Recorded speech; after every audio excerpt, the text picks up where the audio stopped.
Hi, I'm Nicole, And I'm Pia Paulila Vilachani. and we're in U.S. history, and we're working on the Gilded Age. And the Gilded Age, to Mark Twain, it was a time in which greed and corruption ran rampant, while displays of respectability, generosity, and reform provided a distracting overlay or a gilded dinner to that descendants. And also, how did the Industrial Revolution shape the United States? We found out that it caused a major upheaval in how Americans produced the goods they consumed and exported. And we did ours on child laborers, and I found a kind of what child laborers was, and it was like the children. They were a vital part of the family farms, and they worked.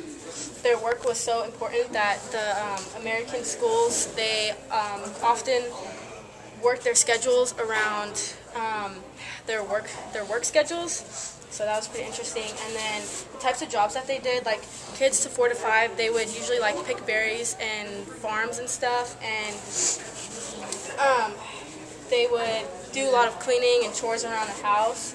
And children from 10 to 12, they usually did like dangerous jobs, such as like like factories. In factories, they had small hands, so they used a lot of children to do dangerous jobs. And the abuses that they did, most people scalded.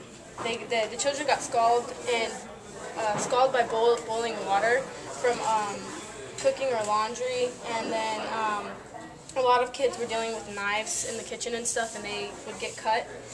And most of the boys would get hurt by axes and stuff. And most children worked 10 plus hours a day, so that was pretty harsh on them.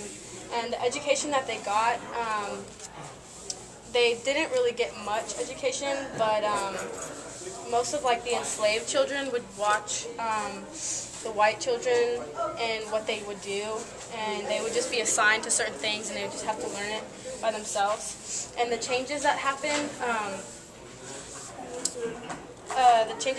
were people started to think that kids shouldn't be put through such harsh conditions. So it wasn't until the 1830s and the 1840s that people actually started to notice those kind of things and have a different public attitude towards it. And children from the farms, the worst was the children from the farms, and they didn't start until the 1840s, so people started actually noticing all the harsh things that were happening to them. So, yeah, that's it.